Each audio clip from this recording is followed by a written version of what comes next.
कुशीनगर का वातावरण अजीब सी खामोशी से भरा था। गोधूली का समय बीत चुका था और रात धीरे धीरे उतर रही थी। महापरिनिर्वाण मंदिर के पास की भूमि पर बुद्ध शांत भाव से शाल वृक्षों के नीचे लेटे थे। उनका शरीर स्थिर था, लेकिन उनके चेहरे पर वही दिव्य आभा थी जो सदैव भिक्षुओं के हृदय में विश्वास जगाती थी। चारों ओर उनके शिष्य बैठे थे, आनंद, अनिरुद्ध, उपाली और अनेक अन्य। किसी की आंखों में आंसू थे, किसी के होंठ मौन प्रार्थना कर रहे थे। सभी का मन व्याकुल था, परंतु वातावरण में कोई हलचल नहीं थी। आनंद बुद्ध के चरणों के पास बैठा था। उसका हृदय तेजी से धड़क रहा था। वह बार बार अपनी आंखें पोंछता और गुरु के मुख की ओर देखता। बुद्ध ने हल्की मुस्कान के साथ उसकी ओर देखा। यह मुस्कान मानो कह रही हो, डरो मत, सब ठीक है। लेकिन इस मौन मुस्कान ने भिक्षुओं के हृदय को और भारी कर दिया। आकाश में चंद्रमा धीरे धीरे उग आया था। उसकी शीतल रोशनी बुद्ध के शरीर पर पड़ रही थी। ऐसा लग रहा था मानो चंद्रमा भी इस पल को देखने आया हो। वृक्षों की पत्तियां बिल्कुल स्थिर थीं, जैसे प्रकृति भी इस क्षण को थाम लेना चाहती हो। भिक्षु शांति से बैठे थे। केवल गहरी सांसों की आवाज सुनाई दे रही थी। बुद्ध की धीमी कोमल आवाज सुनाई दी, समय आ गया है। भिक्षुओं के हृदय में एक अजीब सी बेचैनी थी। कुछ भिक्षु धीरे धीरे सिसक रहे थे। उनके आंसू रुक ही नहीं रहे थे। कुछ गहरी ध्यान मग्न चुप्पी में बैठे थे, मानो भीतर से टूट गए हों। हर किसी के मन में एक ही प्रश्न घूम रहा था, अब आगे क्या होगा? आनंद ने साहस बटोरकर पूछा, गुरुदेव, जब आप हमारे बीच नहीं रहेंगे तब हम किससे सीखेंगे? हमें कौन सही मार्ग दिखाएगा? हम आपके बिना कैसे जी पाएंगे? उसकी आवाज में दर्द था। यह प्रश्न सुनकर अन्य भिक्षुओं ने भी सिर झुका लिए। उनके मन में भी यही शंका थी। बुद्ध ने आंखें खोली। उनके चेहरे पर शांति और करुणा थी। उन्होंने चारों ओर बैठे शिष्यों को देखा। उनकी निगाह हर भिक्षु के हृदय को छू रही थी। उन्होंने धीमी आवाज में कहा, तुम्हारा डर स्वाभाविक है। तुमने वर्षों तक मुझे ही मार्गदर्शक माना है, लेकिन याद रखो, मैंने तुम्हें जो उपदेश दिए हैं, जो धम्म सिखाया है, वही तुम्हारा सच्चा गुरु है। भिक्षु ध्यान से सुनने लगे। वातावरण में हल्की हवा चलने लगी, जैसे बुद्ध के शब्दों को हर कोने तक पहुंचा रही हो। बुद्ध आगे बोले, मैं शरीर रूप में यहां रहूं या न रहूं, इससे सत्य नहीं बदलता। धम्म शाश्वत है। उसे समझो, उसका अभ्यास करो, वही तुम्हारा मार्गदर्शन करेगा। भिक्षुओं के चेहरों पर हल्की सी आशा की झलक दिखाई दी, लेकिन दिल में अभी भी एक गहरा डर था। गुरु के बिना पहली सुबह कैसी होगी? बुद्ध ने धीरे से मुस्कुराते हुए अपने शिष्यों की ओर देखा। उनकी आंखों में अपार करुणा और अपनापन झलक रहा था। वे बोले, तुम लोग इतने वर्षों से क्या सीखते आए हो? मेरी बातों का सार क्या है? क्या केवल मेरे शब्दों को याद करना ही साधना है? भिक्षु एक दूसरे की ओर देखने लगे। किसी के पास तुरंत उत्तर नहीं था। आनंद ने संकोच से कहा, गुरुदेव, आपने हमें करुणा, ध्यान और संयम सिखाया है। आपने हमें दुख और उसके कारणों को समझाया है। बुद्ध ने सिर हिलाया, मानो कह रहे हों, हां, यही शुरुआत है। उन्होंने कहा, ध्यान रखो, मैंने तुम्हें कोई सिद्धांत केवल मानने के लिए नहीं दिया। मैंने तुम्हें मार्ग दिखाया है। चलना तुम्हारा काम है। धम्म वही है जो हर क्षण परखा जा सकता है। उसे केवल मानना नहीं, जीना है। बुद्ध की आवाज धीमी थी, लेकिन हर शब्द गहरे तक उतर रहा था। मैंने जो कहा है वह तुम्हें सत्य तक पहुंचाने का साधन है। जैसे नाव नदी पार कराने के लिए होती है, वैसे ही मेरे उपदेश तुम्हें दुख से पार कराते हैं। लेकिन जब पार पहुंच जाओ तो नाव को सिर पर मत उठाए घूमना। भिक्षुओं के मन में हल्की रोशनी सी फैलने लगी। उन्हें एहसास हुआ कि बुद्ध उन्हें केवल अपने शब्दों से नहीं बांध रहे, बल्कि उन्हें स्वतंत्र कर रहे हैं। गुरु अपने शिष्यों को स्वावलंबन की ओर धकेल रहे थे। आसमान में चांद और ऊपर चढ़ आया था।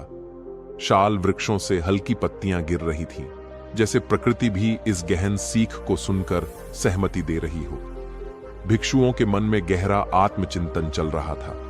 वे सोचने लगे, ध्यान, करुणा, सत्य, प्रेम, समता, यही तो हमने सीखा है, यही तो बुद्ध ने हमें सिखाया है।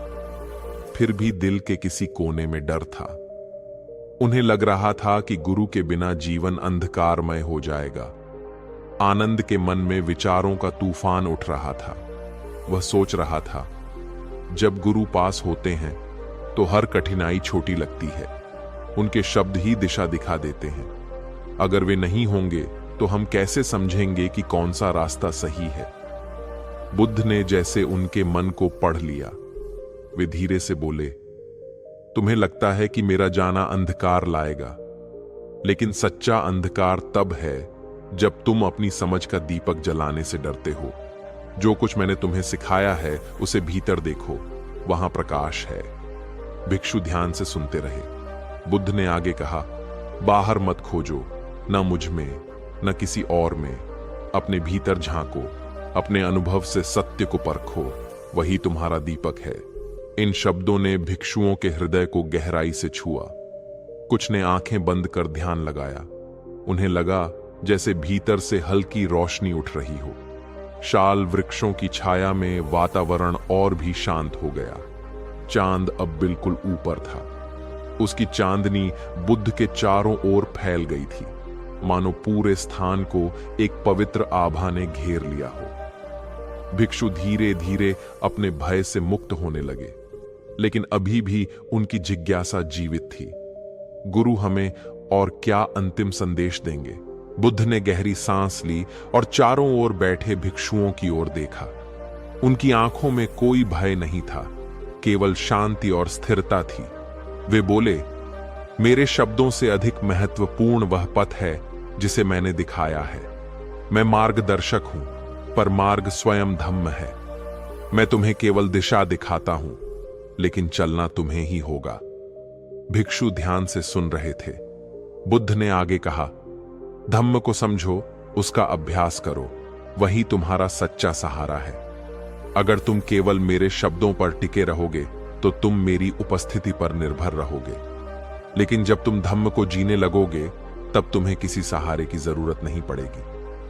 आनंद ने धीरे से पूछा, गुरुदेव, क्या धम्म सच में हमें अंधकार से बाहर ला सकता है? बुद्ध मुस्कुराए और बोले, धम्म वह दीपक है जो अंधकार को मिटा देता है। जैसे एक छोटा सा दीपक पूरे कमरे के अंधकार को हटा देता है, वैसे ही धम्म तुम्हारे भीतर के अज्ञान को मिटा देता है।